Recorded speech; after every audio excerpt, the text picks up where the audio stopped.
Hello, I'm Liz Duplessis, the Instructional Designer in Distance Education at SRJC. In this video, several SRJC faculty share how they use the discussion tool in Canvas for icebreaker activities, for students to post webcam recordings of themselves as assignments, to build higher-level workplace skills through dialogue, and to collaborate on semester-long group projects. Let's get started. First, let's do a quick overview of the discussion tool in Canvas and why you might use it. Discussions allow for interactive communication between two or more people asynchronously within a chosen time frame, often a one-week window. Users can participate in a conversation with an entire class or small groups. Instructors can create discussions as assignments for grading purposes or simply as a forum for current events or Q&A. Best of all, threaded discussions in Canvas allow students to reply to each other. And Liz, starting in May 2017, threaded discussions have a new look in our Canvas environment. In response to user feedback, I implemented a custom enhancement so that all replies to a discussion post are indented to assist users in following discussion threads. Woohoo! Thanks, Lico. Pedagogically, discussions support student-centered learning to reinforce course content and learning outcomes. Student-to-student interactions and collaboration can also build workplace skills such as teamwork, cooperation, negotiation, and consensus building. And discussions provide instructors a means of establishing a welcoming environment, creating community, and keeping students engaged and participating in productive dialogues. Now, let's take a quick look at how you create a new discussion. You can create one from scratch in your Canvas class from modules, or you may want to import a template that I created, which I have shared in Canvas Commons. Log into Canvas, click on Commons, and search for the SRJC Quick Start Week 1 module template to import into your course. The module template includes a discussion with placeholders that you can edit. Type in your discussion topic or question, the objectives or purpose of the activity, and so on. Be sure to change the red placeholder font to black. The suggested directions include links to the Canvas Student Guide so students can learn how to reply to a discussion in Canvas, with the option for students to use the video tool in Canvas to post webcam recordings of themselves. SRJC instructor Hannah Saffold has asked students to record videos for several discussions in her fully online nutrition class. In an icebreaker discussion during the first week, she encouraged students to use the built-in video recorder to introduce themselves. I've also tried to make it a little easier for them posting a video by just saying, hey, we all feel a little bit odd hearing our own voice and watching our own videos, so try not to let that get in the way when they try to post their own video, trying to help them be a little less self-critical. Later on in the semester, we cover vitamins and minerals. I have the students select a vitamin or mineral and create some sort of a video. That could be something like a skit, a commercial. I've had students do songs, raps, little dramas.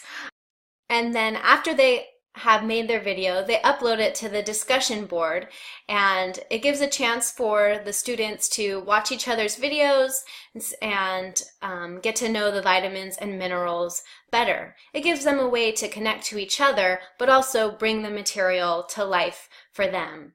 Thanks, Hannah. Now let's take a look at another example. Online icebreaker discussions can also be used for hybrid classes. For her hybrid customer service class, SRJC instructor Kim Kinahan paired an in-class icebreaker activity with an online discussion activity.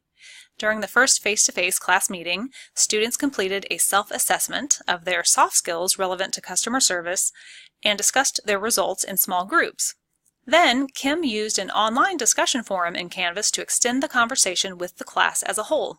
And what I like to do is incorporate a discussion so we carry that experience outside of the classroom, and I ask the students to reflect on the activity we did in the class, along with if there's any questions that they may have had and didn't have a chance to ask. The discussion also served as an icebreaker to the online portion of the class. And I have discussions every week, and so I wanted them to get their feet wet, and it was great because I was able to introduce it in a face-to-face environment, show them exactly what it would look like. Kim found that the discussions in Canvas gave her a way to identify student needs in the course. The discussions also resulted in greater student engagement. Really great responses, and feel like they engage just a little bit more in the class by providing this type of activity. Thank you, Kim. Discussions can also be paired with assignments submitted online to reinforce learning outcomes and build workplace skills through dialogue. Sarah Wiley teaches a fully online computer studies class on Microsoft PowerPoint and uses discussions for students to role play and reflect on assignments. For example, in this assignment, students are cast in the role of Center for Disease Control workers who are tasked with creating a PowerPoint that will be aired as a public service announcement breaking the news of a zombie outbreak without causing panic. In the online discussion, students are asked to reflect on the public impact of their PowerPoint presentations to build higher-level workplace skills. They're thinking through audience reception. So one of the big things everybody knows with PowerPoint, design is crucial, right? There are really good PowerPoints and then there are really bad ones. So all along during this class, I want them to be thinking about what constitutes good design in PowerPoint. And so on the discussion board, it's a nice place for them to have a developed conversation about how to use the tools to actually reach your audience in a meaningful way, to get across the message you're trying to present to them. Thank you, Sarah. I'd like to show you one more example from my own hybrid history class that I taught at SRJC. I used the group discussion feature in Canvas for students to collaborate in small groups on a semester-long project based on Anne Moody's autobiography, Coming of Age in Mississippi. First, in the People area of Canvas, I created a group set and assigned students to subgroups. Then I created weekly graded discussions and selected the option to make each a group discussion for the Anne Moody group set. As the instructor, I had access to each subgroup's discussion with these links.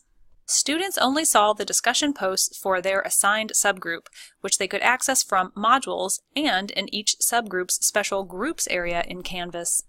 I used these group discussions to assign weekly project tasks for students to discuss and complete in advance of our face-to-face class meetings, such as selecting primary sources for their projects.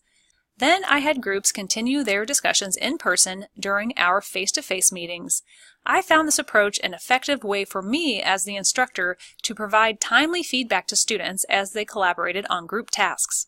For more detailed information about discussion creation, settings, and options, go to the Canvas guides and watch these videos created by Canvas for instructors. Thanks for watching!